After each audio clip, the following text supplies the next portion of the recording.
आप सभी विद्यार्थियों का स्वर्णरेखा प्राइवेट आईटीआई के यूट्यूब चैनल में स्वागत है।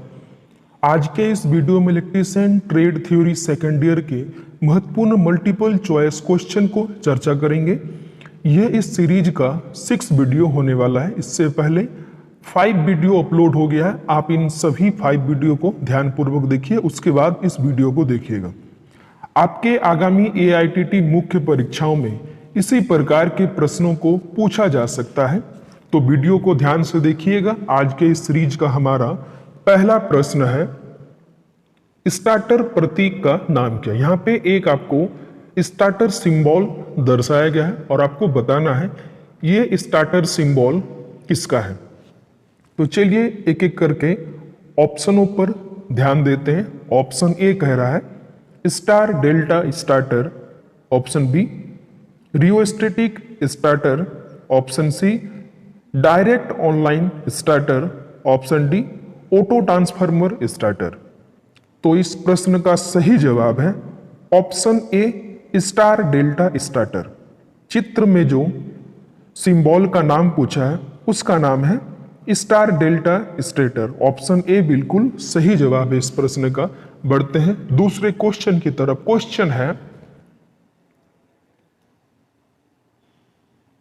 पिच फैक्टर ज्ञात करने का फॉर्मूला क्या है।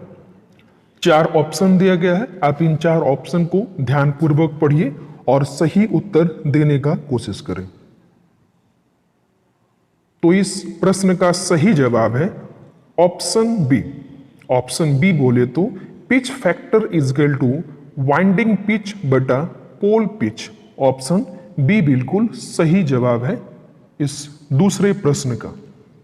तीसरा क्वेश्चन है पोल वाइंडिंग को एसी वाइंडिंग स्लॉट के संदर्भ में कैसे मापा जाता है। प्रश्न बहुत अच्छा है। जो मशीन के पोल वाइंडिंग होते हैं उन्हें एसी वाइंडिंग के स्लॉट के संदर्भ में किस प्रकार से मापा जाता है, ये प्रश्न में है। ऑप्शन ए कह रहा है टोटल इलेक्ट्रिकल डिग्री बटा number of slot, option B number of slot बटा total electrical degree, option C number of slot in the stator बटा number of pole, option D number of pole बटा number of slot in the stator. तो इस प्रश्न का सही जवाब है option C number of slot in the stator बटा number of pole. Option C बिल्कुल सही जवाब है इस प्रश्न का। बढ़ते हैं नेक्स्ट क्वेश्चन की तरफ। क्वेश्चन है कोयल की औसत परिधि की गणना करने का सूत्र क्या है। आपको बताना है कोयल के सरकमफ्रेंस की गणना करने का फॉर्मूला क्या है। 4 ऑप्शन दिया गया है, आप इन सभी ऑप्शन को ध्यानपूर्वक देखिए और सही उत्तर देने का कोशिश करें। तो इस प्रश्न का सही जवाब है option B L M is equal to L in plus L out बटा 2 सेंटीमीटर। कोयल की औसत परिधि की गणना करने का सूत्र है ऑप्शन बी बिल्कुल सही जवाब है।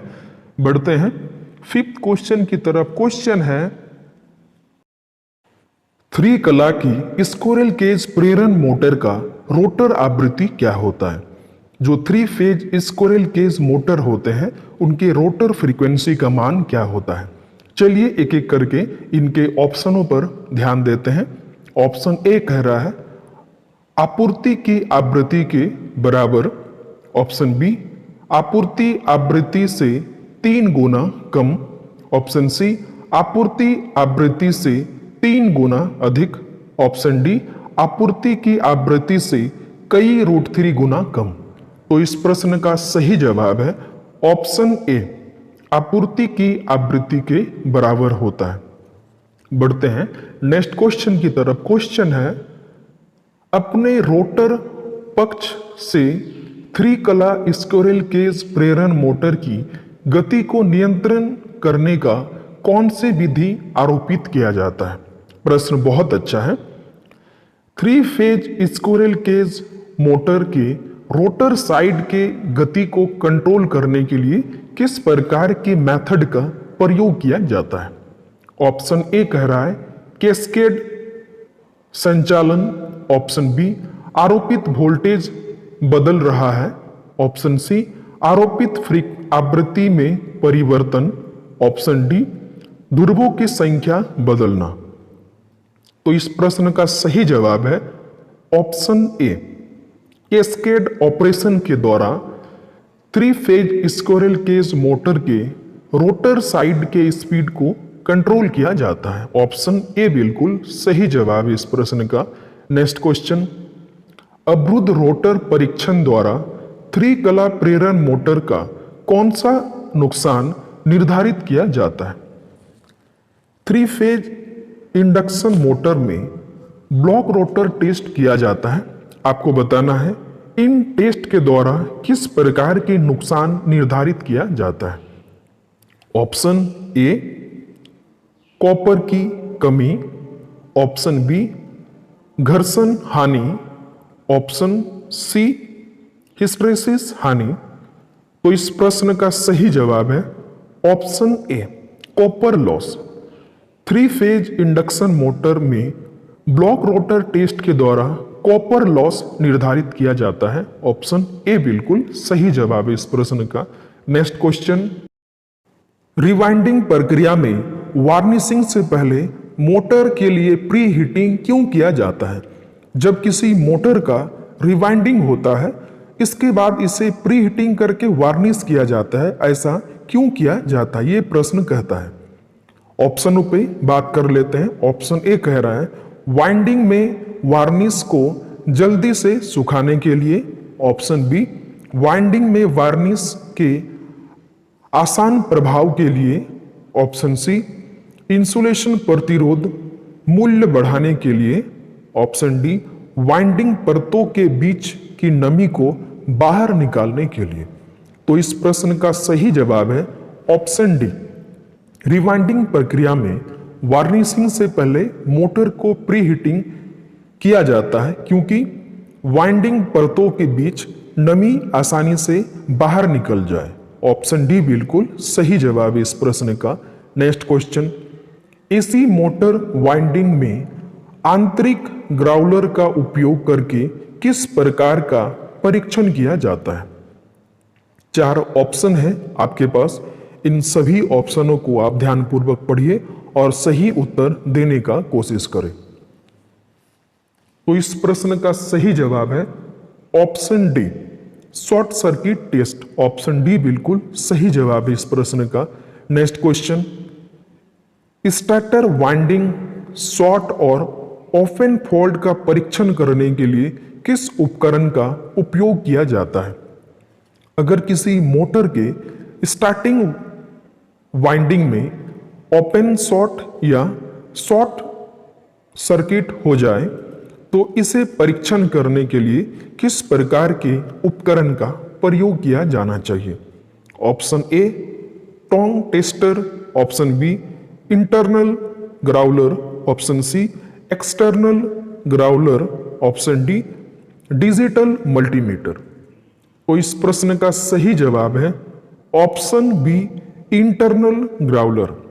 अगर किसी मोटर के स्टार्टिंग वाइंडिंग में शॉर्ट सर्किट अथवा ओपन सर्किट हो गया है तो इसे परीक्षण करने के लिए इंटरनल ग्राउलर का उपयोग किया जाता है। ऑप्शन बी बिल्कुल सही जवाब है इस प्रश्न का। Next question, AC motor circuit में फ्यूज के अलावा थर्मल कटआउट का उपयोग करने का उद्देश्य क्या है? जो एसी मोटर होते हैं इनके प्रोटेक्शन के लिए फ्यूज के अलावा थर्मल कटआउट का भी उपयोग किया जाता है। आपको बताना है इसका प्रयोग क्यों किया जाता है। ऑप्शन ए भारी भार से रक्षा करे, ऑप्शन बी हाई वोल्टेज से बचाव करे, ऑप्शन सी लगातार ओवरलोडिंग की अनुमति दे, ऑप्शन डी मृत शॉर्ट सर्किट से बचाव मतलब protect against dead short circuit. तो इस प्रश्न का सही जवाब है ऑप्शन सी लगातार ओवरलोडिंग की अनुमति दे। ऑप्शन सी बिल्कुल सही जवाब है इस प्रश्न का। नेक्स्ट क्वेश्चन, परिवर्तन गति पर उच्च प्रारंभिक बलाघूर्ण प्रदान करने के लिए किस प्रकार की मोटर का उपयोग किया जाता है? आपको बताना है उस मोटर का नाम क्या है जिसके द्वारा हम लोग स्टार्टिंग में हाई टॉर्क के साथ साथ वेरिएबल स्पीड को भी प्राप्त कर सकते हैं। Option A universal motor, option B permanent capacitor motor, option C 3 phase slip ring induction motor. तो इस प्रश्न का सही जवाब है option C 3 phase slip ring induction motor के द्वारा हम लोग स्टार्टिंग में हाई टॉर्क के साथ वेरिएबल स्पीड को भी प्राप्त कर सकते हैं। ऑप्शन सी बिल्कुल सही जवाब है इस प्रश्न का। Next question, AC induction motor में बलाघूर्ण और स्लिप के बीच क्या संबंध है? आपको बताना है एसी इंडक्शन मोटर में टॉर्क एंड स्लिप के बीच सही संबंध क्या है? ऑप्शन ए स्लिप बढ़ने से बलाघूर्ण घटता है, ऑप्शन बी स्लिप बढ़ने से बलाघूर्ण बढ़ता है, ऑप्शन सी स्लिप घटने से बलाघूर्ण बढ़ता है, ऑप्शन डी स्लिप घटने से बलाघूर्ण घटता है। तो इस प्रश्न का सही जवाब है ऑप्शन बी स्लिप बढ़ने से बलाघूर्ण बढ़ता है।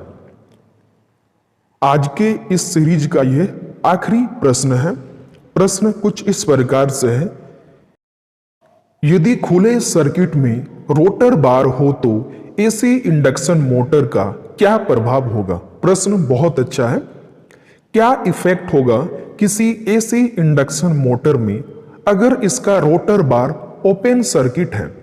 चलिए एक एक करके इसके ऑप्शनों पर बात कर लेते हैं। ऑप्शन ए शाफ्ट का कंपन, vibration of shaft, option B motor शुरू नहीं होगा, ऑप्शन सी धीमी गति में चलता है, ऑप्शन डी मोटर में अति गर्म होने पर। तो इस प्रश्न का सही जवाब है option D overheating of motor. यदि किसी कारणवश किसी एसी इंडक्शन मोटर का रोटर बार ओपन सर्किट होता है, इसके वजह से ओवरहीटिंग मोटर में देखने को मिलेगा। ऑप्शन डी बिल्कुल सही जवाब है इस प्रश्न का। तो आज के इस सीरीज में हम लोग मुख्यतः electrical trade theory second year के महत्वपूर्ण मल्टीपल चॉइस क्वेश्चन को चर्चा की। आप इन सभी क्वेश्चनों को ध्यानपूर्वक पढ़िए। आप घर में रहिए, सुरक्षित रहिए और ऑनलाइन के माध्यम से अपना पढ़ाई को जारी रखिए।